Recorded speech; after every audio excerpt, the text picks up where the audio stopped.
दोस्तों नमस्कार। दोस्तों आज की इस वीडियो में मैं लेकर आया हूँ नाचा धुन। आप भली भांति जानते हैं नाचा एक बहुत हमारे छत्तीसगढ़ का एक पुरानी परंपरा है, विधा है। पहले गांव-गांव में किसी कार्यक्रम में अक्सर नाचा ही कराते थे। उसमें जोकर और परी का मुख्य रोल रहता है।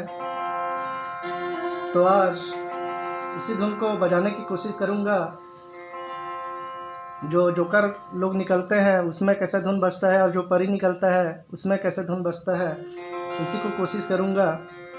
और एक बात आपसे कहना चाहता हूँ दोस्तों, वैसे जो भी संगीत हम बजाएंगे, हमारी जो बोली भाषा है और जो हमारे जो गीत संगीत है उसमें किसी प्रकार की त्रुटि रहेगा तो हम बिल्कुल क्षमा चाहते हैं।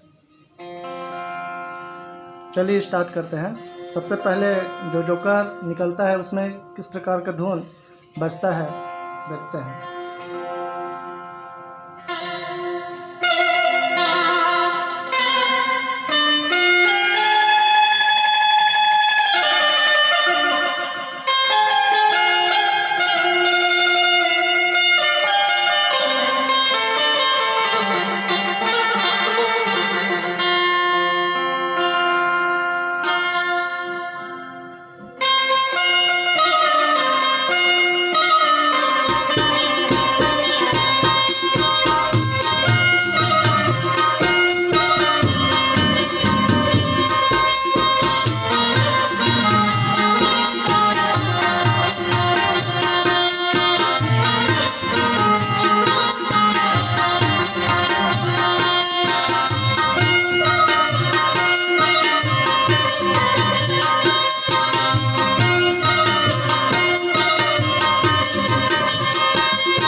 ये तो था जोकर धुन।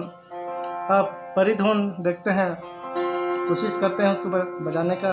जैसे तबला में मेरे साथ दे रहा है कनक टंडा। और एक बात बताना चाहूँगा, इनका भी एक चैनल है कनक टंडा नाम से। आपको अगर तबला में विशेष कुछ सुनना हो, देखना हो, सीखना हो तो आप उनके चैनल पर जा सकते हैं। चलिए परी धुन स्टार्ट करते हैं।